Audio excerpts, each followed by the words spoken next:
Mga idol, ayan. Yung mga unggoy po nangunguha ng rambutan. Ayan o, mga unggoy. Yan, pinutol na po yung puno dahil mahirap po talaga siyang akyatin dahil maraming langgam. Ayan, so nangunguha po kami ng rambutan dito ngayon. Sobrang tamis po siya mga idol, kaya nga sobrang dami din ng langgam. Kaya kailan siyang putulin dahil hindi siya maakyat. Ayan. Hindi ko po kinaya mga idol yung sa sobrang dami ng langgam. Tingnan yung pawis ko mga idol. Hindi ko kinaya mamunguha dahil sobrang dami ng langgam, hirap na hirap ako.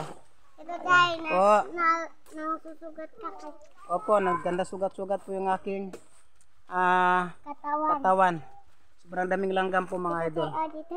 Opo, ayan nagganda sugat-sugat na po siya. Ito doon nanood lang, pagod daw siya. So ito na po nga mga idol, papakita ko po sa inyo yung ating nakuha. Yung nakuha natin sa puno. Dahil sobrang daming langgam mga idol, hindi natin nakuha lahat. So ito po yung nakuha natin. Ayan na po siya. Ayan po yung nakuha natin. So ayan, almost po mapuno din yung ice box na yan. Ayan, so nakikita nyo yung mga idol yung langgam. Yan sa gilid. Ayan. Minus na po yan, konting langgam na lang po yan. Kanina talaga nung nandun ako sa ilalim. Sobrang dami. Hindi kaya ng powers kaya tinigil ko po. So ayan.